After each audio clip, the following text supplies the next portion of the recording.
Hello friends, मैं हूं अनिल कुमार और स्वागत है एक बार फिर से आप सभी का हमारे YouTube channel study point Vrindavan में। तो फ्रेंड्स, आज का जो हमारा टॉपिक रहने वाला है वो डेंसिटी पे आधारित रहने वाला है। लेकिन टॉपिक स्टार्ट करने से पहले आप लोगों को मैं कुछ दिखाना चाहता हूं। तो पहले वो आप देखिए, फिर चीज़ों को समझिए, फिर हम लोग बढ़ेंगे टॉपिक की ओर। तो मैंने एक ग्लास में पानी लिया है और ये हमारे हाथ में जो है एक लोहे की कील है।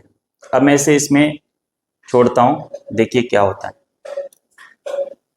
ये तो डूब गई। जब मैंने लोहे की कील को इस पे छोड़ा तो ये नीचे जाके के पानी में पूरी तरह से डूब चुकी है, आप देख सकते हैं।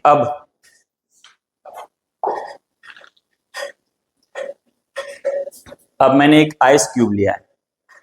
अब देखते हैं ये पानी में डूबता है या नहीं। दोस्तों, जैसा कि आप लोग देख पा रहे हैं कि आइस क्यूब जो है पानी में फ्लोट कर रहा है, ये डूबा नहीं, जबकि कील जो है वो डूब चुकी थी पूरी तरफ से। तो ऐसा क्यों हुआ है, इसे समझने के लिए हमें साइंस का जो कॉन्सेप्ट है डेंसिटी, उसे समझना होता है। तो चलिए आइए समझते हैं हम लोग डेंसिटी होता क्या है आखिर।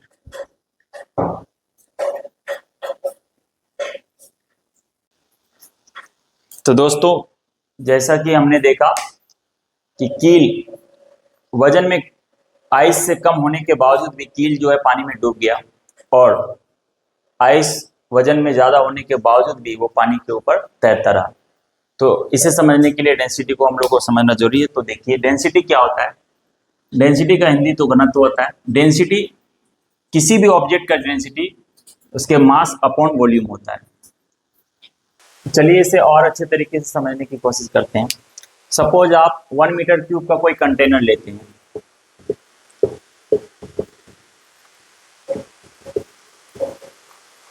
1 मीटर क्यूब का कोई कंटेनर लेते हैं जिसकी लंबाई, चौड़ाई और ऊंचाई, लेंथ, ब्रेथ और हाइट 1 मीटर है।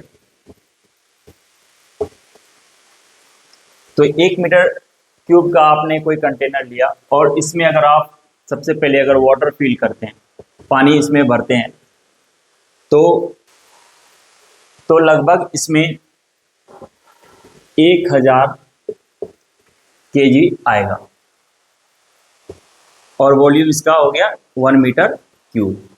अगर पानी इसमें भरते हैं तो 1000 केजी तक लगभग इसमें आ जाएगा।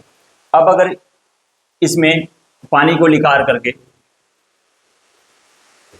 इसी कंटेनर में अगर आप सपोज आयरन लोहे को पिघला करके इसमें डालते हैं, तो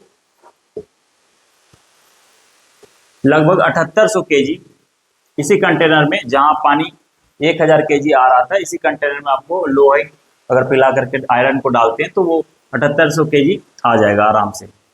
और अगर एयर को डालते हैं, तो 1 केजी ही आएगा।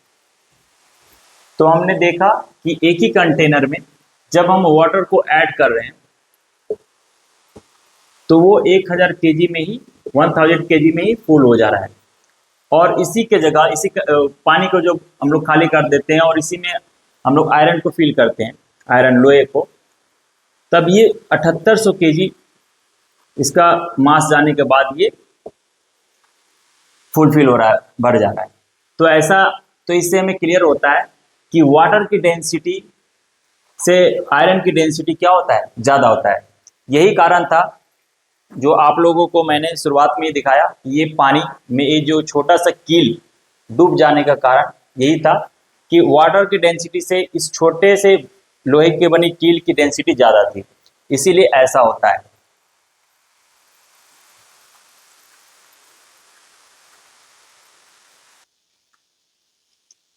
और हवा की डेंसिटी तो इन दोनों के कंपैरिजन में बहुत ही ज़्यादा कम होती है, इसलिए तो एक ही कंटेनर में आप जब वाटर पुट करते हो तो 1000 केजी तक आ जाता है, और जब हवा इसमें पुट करोगे तो 1 ही केजी में ये फुलफिल हो जाएगा, भर जाएगा।